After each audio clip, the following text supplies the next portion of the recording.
Baik, di sini saya akan menjelaskan tentang pendapatan nasional dalam perekonomian terbuka.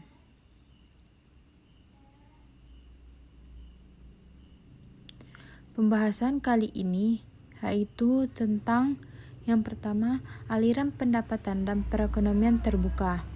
Yang kedua, faktor-faktor penentu ekspor dan impor.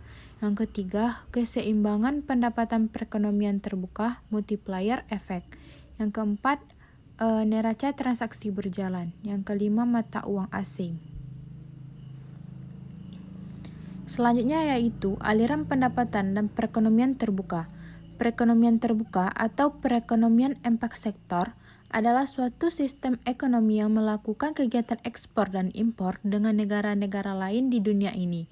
Dalam perekonomian terbuka, sektor-sektor ekonominya dibedakan kepada 4 golongan yaitu rumah tangga, perusahaan, pemerintah, dan luar negeri.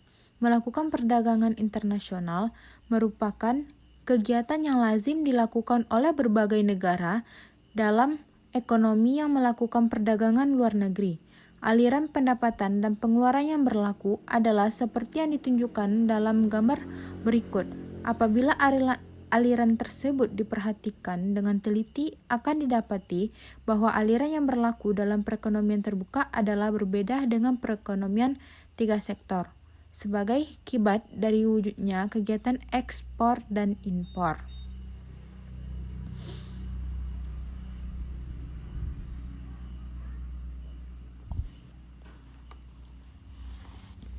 Dengan menggunakan gambar dengan lebih jelas akan dapat dilihat bagaimana ekspor dan impor akan mempengaruhi kegiatan perekonomian dan sirkulasi aliran dan pendapatan yang berlaku. Jadi, perhatikan gambar ini, penggunaan faktor-faktor produksi oleh sektor perusahaan akan mewujudkan aliran pendapatan ke sektor rumah tangga. Aliran pendapatan tersebut meliputi gaji dan upah, sewa, bunga, dan keuntungan, yaitu seperti ditunjukkan oleh aliran 1. Aliran pendapatan ini telah dikurangi oleh pajak keuntungan perusahaan. Aliran 2, tetapi belum dikurangi oleh pajak pendapatan perorangan atau individu. Rumah tangga yang menawarkan faktor-faktor produksi kepada perusahaan untuk memperoleh berbagai pendapatan di atas akan menggunakan dan membelanjakan pendapatan mereka untuk memenuhi kebutuhan berikut. Yang pertama, membayar pajak pendapatan individu kepada pemerintah dan mengeluarkan. Ini ditunjukkan oleh aliran 3. Seperti telah diterangkan, pendapatan yang diterima setelah pajak dinamakan pendapatan disposable. Yang kedua, pendapatan disposable yang diterima rumah tangga terutama digunakan untuk membeli barang dan jasa yang diproduksikan di dalam negeri. Pengeluaran konsumsi pengeluaran ini akan digolongkan sebagai pengeluaran konsumsi ke atas barang-barang dalam negeri atau secara ringkas disebut CDN. Pengeluaran ini digambarkan oleh aliran 4. Yang ketiga, mengimpor barang-barang yang memproduksi di negara-negara lain. Pengeluaran ini menunjukkan oleh aliran 5. Gabungan dari aliran 4 dan 5 meliputi keseluruhan pembelanjaan rumah tangga yaitu nilai C. Penabungan pada sisa pendapatan yang tidak digunakan ke dalam institusi atau badan keuangan seperti bank perdagangan, bank tabungan, dan institusi penabungan lainnya. Penyimpanan atau penabungan ini ditunjukkan oleh aliran 6. Selanjutnya yaitu faktor penentu ekspor dan impor. Yang pertama yaitu faktor-faktor yang menentu ekspor. Faktor yang lebih penting lagi adalah kemampuan dari negara tersebut untuk mengeluarkan barang-barang yang dapat bersaing dalam pasaran luar negeri. Maksudnya, mutu dan harga barang yang diekspor tersebut haruslah paling sedikit sama baiknya dengan yang diperjualbelikan dalam pasaran luar negeri. Selanjutnya yang kedua yaitu faktor-faktor yang menentu impor. Dalam gambar sebelumnya ditunjukkan bahwa hanya rumah tangga yang membeli barang-barang dari luar negara. Dalam praktiknya tidaklah demikian. Barang buatan luar negeri juga diimpor oleh sektor lain, yaitu oleh perusahaan dan pemerintah. Selanjutnya yaitu keseimbangan pendapatan dalam perekonomian terbuka dan multiplier effect. Perekonomian terbuka merupakan suatu negara yang mempunyai hubungan ekonomi dengan negara-negara lain. Dalam perekonomian terbuka, sebagian produksi dalam negeri diekspor atau dijual ke luar negeri, dan di samping itu terdapat pula barang di negara itu yang diimpor dari negara-negara lain. Perekonomian terbuka dinamakan juga sebagai ekonomi empat sektor, yaitu suatu ekonomi dibedakan kepada 4 komponen berikut: rumah tangga, perusahaan, pemerintah, dan sektor luar negeri.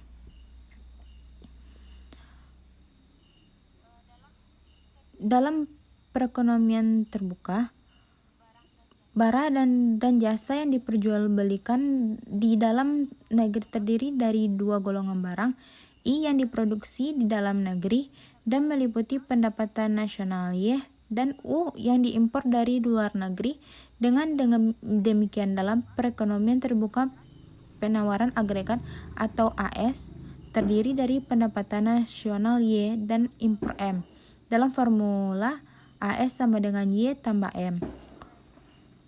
Uraian sebelum ini mengenai sirkulasi aliran pendapatan dalam perekonomian terbuka telah menunjukkan bahwa pengeluaran agregat atau AE meliputi 5 komponen berikut: pengeluaran rumah tangga, ke atas barang produksi dalam negeri, C investasi swasta, pengeluaran pemerintah atau G ekspor X, dan pengeluaran ke atas impor M. Kemudian masuk pada multiplier. Multiplier didefinisikan sebagai angka yang menunjukkan perbandingan di antara pertambahan pendapatan nasional dengan pertambahan pengeluaran agregat. Sebagai contoh, pada Y sama dengan 5.600 impor adalah M sama dengan 0,1, Y sama dengan 0,1, 5.600 sama dengan 560, maka ekspor 800, melebihi impor. Terdapat lebihan dalam neraca perdagangan. Pada Y 6.000 sama dengan 6.000, impor adalah M sama dengan 0,1, Y sama dengan 0,1, 6.000 sama dengan 600, sedangkan ekspor tetap 800 dan berarti ekspor tetap melebihi impor. Ini menunjukkan bahwa pada kesempatan kerja penuh terdapat surplus dalam neraca perdagangan.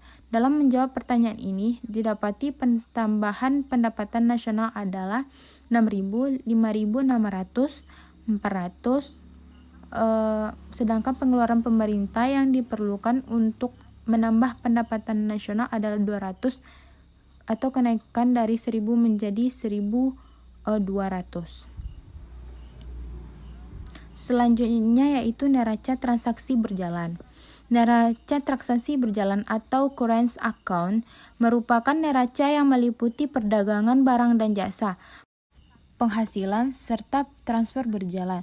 Dalam pengertian lain, neraca transaksi berjalan adalah salah satu indikator dalam makroekonomi yang sering dijadikan acuan dalam menilai stabilitas eksternal ekonomi di suatu negara untuk mencerminkan kekuatan dari daya saing internasional suatu bangsa dalam memanfaatkan sumber daya yang dimiliki.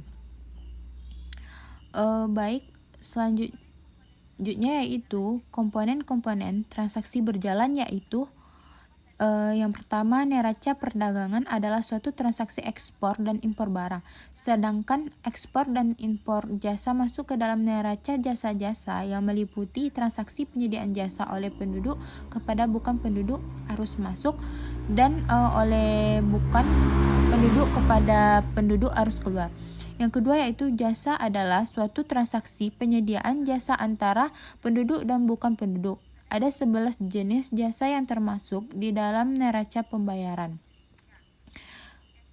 Indonesia atau NPI seperti jasa transportasi, travel, jasa komunikasi, jasa konstruksi, jasa asuransi, jasa keuangan, jasa komputer dan informasi, dan jasa bisnis lainnya. Yang ketiga yaitu pendapatan adalah hasil yang timbul dari penyediaan faktor produksi, tenaga kerja, dan modal finansial. Pendapatan terdiri dari kompensasi tenaga kerja dan pendapatan investasi. Kompensasi tenaga kerja bersumber dari pekerja musiman yang bekerja kurang dari 1 tahun. Pendapatan investasi terbagi 3 yaitu pendapatan investasi langsung, pendapatan investasi portofolio, dan pendapatan investasi lainnya. Yang keempat yaitu transfer berjalan, mencatat transaksi sepihak yang melibatkan penyerahan sumber daya tanpa timbal balik. Jadi contohnya yaitu hadiah atau hibah.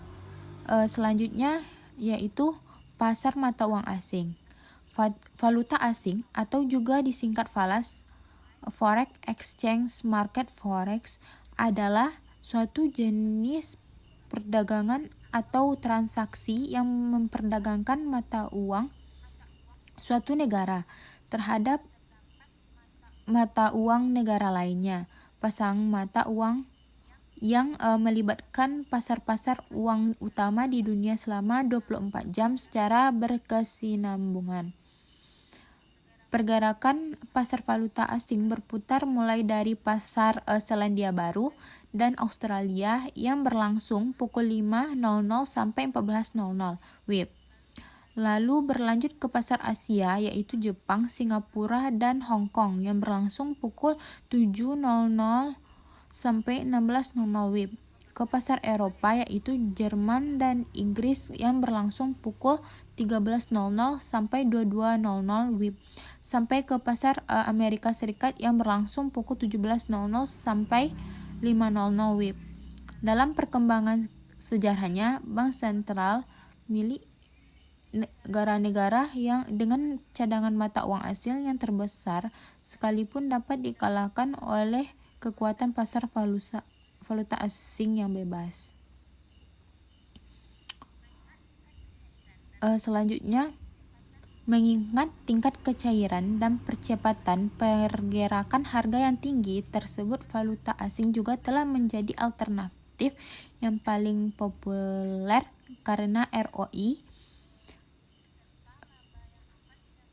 serta laba yang akan didapat bisa melebihi rata-rata perdagangan pada umumnya. Akibat pergerakan yang cepat tersebut, maka pasar valuta asing juga memiliki risiko yang sangat tinggi. Pasar valuta asing adalah suatu pasar yang unik karena yang pertama, volume perdagangannya. Yang kedua, likuiditas pasar yang teramat besar. Yang ketiga, banyaknya serta variasi dari perdagangan di pasar valuta asing geografis. Yang keempat, geografis penyebarannya. Yang kelima, jangka waktu perdagangannya yang 24 jam sehari kecuali akhir pekan. Yang keenam, aneka ragam faktor yang mempengaruhi nilai tukar mata uang. Sekian presentasi dari kelompok 5. Mohon maaf atas segala kekurangan. Assalamualaikum warahmatullahi wabarakatuh.